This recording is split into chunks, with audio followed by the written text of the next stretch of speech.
Chelsea thing.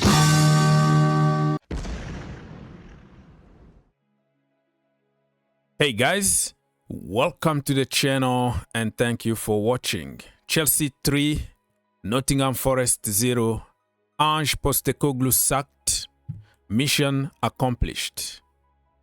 The second half, we took the business seriously, we got the job done, and that is the most important. This video is about my player ratings / talking point. So stay tuned until the end and you won't be disappointed. And if you want to help the channel, my friend, it's very, very simple. Click that like button, subscribe, all the good stuff. So let's cut the BS and get straight to the point. What a game of football. It was a game of two halves, as people will say. Because the first half, let's be honest, my friend, we were absolutely crap. And the reason why we didn't concede a goal is beyond me. Because they created so many chances, they couldn't finish it. So it looks like destiny was there for Ange Postecoglou to get sacked. And there were nothing they could have done to change the situation. But you know what? Luck is part of this business. We were lucky, but we took our chances. We scored three goals. 3 points, and then we move. Slowly and surely, we are knocking the door, baby. We are knocking the door for that top 4, and we're gonna try to secure top 4 without fighting until the last second of the season. Let's go. It's a Chelsea thing.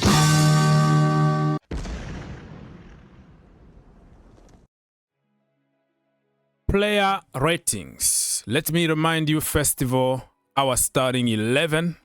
Sanchez, Reece James, Anchapong, Chaluba, Cucurella, Gusto, Lavia, Andre Santos, Garnacho, Joao Pedro. From the bench, we made some subs. I think Uncle Tosin came on. Moises Caicedo, Estevao Gittens, and Mark Guillou.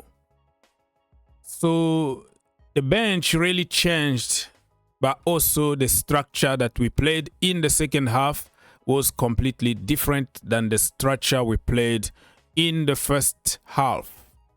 So I don't even know if I have to rate Maresca because I don't have Willy Caballero here, but Maresca was, I mean, he was deciding, he was just on the stand, but he was deciding from the stand, you know, if we lost today, people like me were going to blame Maresca or whatever. You guys out there, many people on social media were going to blame the sporting directors because that's how it works, all right? We win, Maresca masterclass. We lose, those sporting directors let him down. But let's be honest, sporting directors are not the people that will tell you to play Malo Gusto in the midfield. Number 10 is Cole Palmer all the time when you have Buonanotte, for example. You know what I mean? Stuff like that. People don't want to mention the truth. People just want to see one-sided of the story. It's the owners, it's the sporting directors. If you talk about the structure, you talk about people playing out of positions, you are a hater. You don't like Maresca, you are Maresca out, blah, blah, blah, blah, blah, blah. But today, listen, the subs, the changes that he made in the second half paid off, and we got the job done. So what else? I'm going to give him 8 out of 10. Well done in the second half. Robert Sanchez was shaky here and there, but made also some important saves. Okay? That's what you're going to get from Robert Sanchez. You know, it's useless really to complain all the time about Robert Sanchez. You got what you got from Robert Sanchez. And that's the way it's going to be until we get a proper goalkeeper. I'm going to give him 7 out of 10. Mark Cucurella. Mark Cucurella is always Mark Cucurella. Even when he doesn't have a good game, he is Mark Cucurella. That makes sense? I didn't say that he didn't have a good game today, but I'm just giving him more flowers that him, even when he plays 50% of Cucurella, he's better than many left back / midfielders or whatever you call him. Many of them in the Premier League, he's better than them, even 50% of Marc Cucurella. How much I'm going to give Marc Cucurella today? 8 out of 10. Malo Gusto is the guy that I will give 3 out of 10. This is my country boy. There is no hate, no nothing. He's just telling the truth here. I don't blame him for everything, but he lost a lot of balls today. He got a stupid red card, and he's going to be suspended for the next game in the Premier League. In the Champions League is okay, but the Premier League, now it looks like we are red card FC. If we don't get a red card, it's not a Chelsea thing anymore. It looks like somebody just decided out of the blue to get a second yellow for no reason.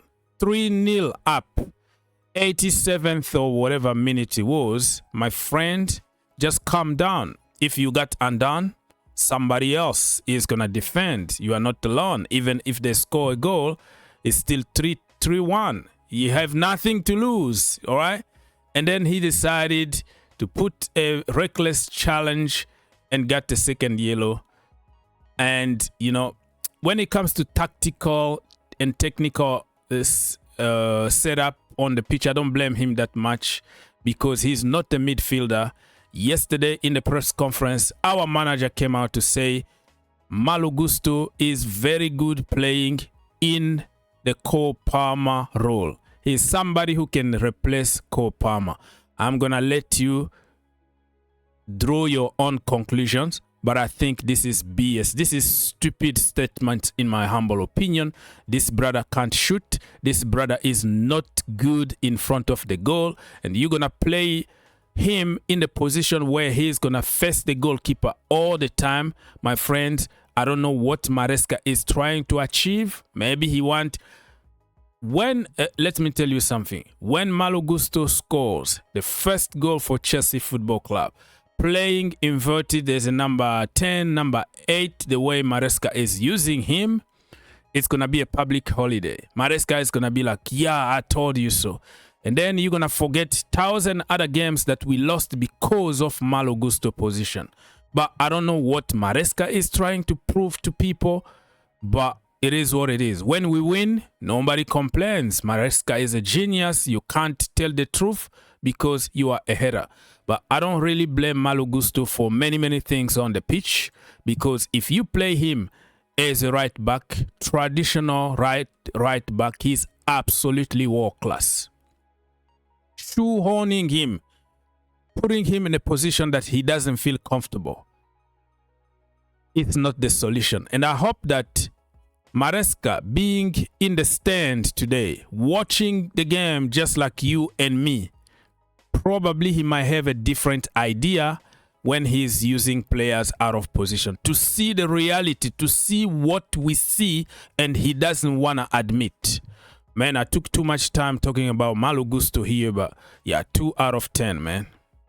It's a Chelsea thing. All right, my people. Let me give Mr. Lavia 7 out of 10. He lost the ball a few times. That could have cost us, but we didn't concede anything. And you have to understand, this brother been out for a long period of time. The chemistry is not there between him, Malo Gusto, and also Andre Santos. So this kind of situations, it's gonna take time for them to gel. So by the same occasion, I'm going to give Andre Santos 5 out of 10 today. Yeah, he had some few chances that he could have scored at least 2 goals today. He didn't do it. He got dispossessed, some missed passes here and there. But you have also to understand that the people that were playing around him, they don't know each other that well. The team was all over the place. The structure wasn't good in the first half. And I don't blame everything on Andre Santos. He's going to get 5 out of 10. Let me talk about the players that came from the bench very quickly. Mark Gusto, I think he did very well. When you see him on the pitch, anybody that understands football understand that the game changed immediately when we had a focal point. When we had him on the pitch, he was bullying people, making runs without the ball, closing spaces, doing everything to help the team to work together. But today's generation, we only see goals and assists. We don't understand how the structure of football works. Mark Gusto, absolutely insane today. 7 out of 10. If you didn't watch the game and you go on social media and you see those stupid statistics and XG and whatever, you would think, oh my goodness, he didn't do anything. Brother, watch the game. Oh, wow, you never played football. Anybody that played football, even in a college level like me, you understand certain things that people don't understand today. It's a Chelsea thing.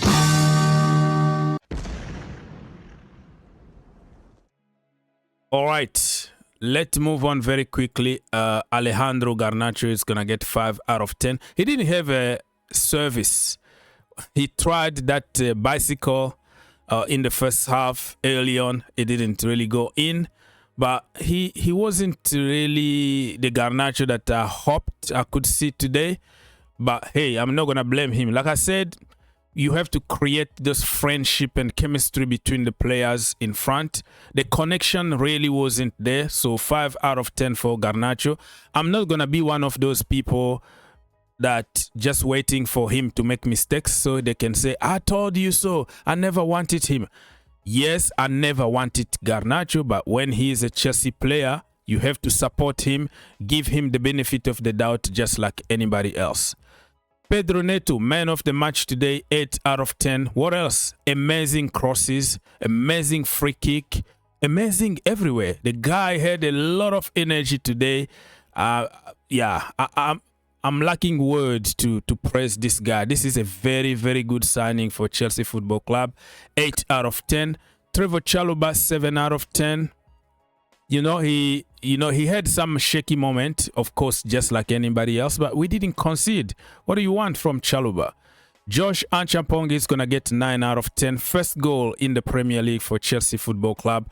Amazing. Before even that goal, he could have scored another one. Before, a header that went off target and all that. So Josh today showed you that if you trust the local boys, right, you're going to save a lot of money and you have a quality. This guy, I think if you keep playing him week in, week out until the end of the season, he's going to reach the level of Dean Huijsen. When people were praising Dean Huijsen, how good he is, he's good because he's been given a chance to play week in, week out against Salah, against I wanted to say Mason Mount, against Cole Palmer, against Gyökeres, against everybody, okay? So you learn against Haaland, you learn, you got undone, they humiliate you, and that's how you become a great player when you face real players. Anyways, we're not gonna take all the time here. From the bench, Esteval Willian, I didn't see much, but I'm going to give him just 7 out of 10. I don't know why, but it's 7 out of 10. Gittens, 6 out of 10 from the bench. I don't think he had enough time really to impress or show anything. Moises Caicedo, 8 out of 10. Also, game changer when he came on. Absolutely amazing. Moises Caicedo, bro. Uncle Tosin, 7 out of 10. Who else? This is, we already talked about Mark Gusto, so he's out. Captain James is going to get 7 out of 10. Amazing goal. Very solid performance today. Pedro, this is Joao Pedro, not Pedro Neto. Joao Pedro, I mean, it's a lot of expectation from this guy, but you can tell that he's not your traditional number 9. He's a second striker or number 10. And he was a little bit uncomfortable. But overall, he works very, very hard for the team. And you could tell when Guiu came on, he became lively. Joao Pedro became lively. It was absolutely amazing everywhere and almost even score a goal. So I hope that from now on, we're going to play them together, him and Mark Guiu. I'm going to give him 7 out of 10.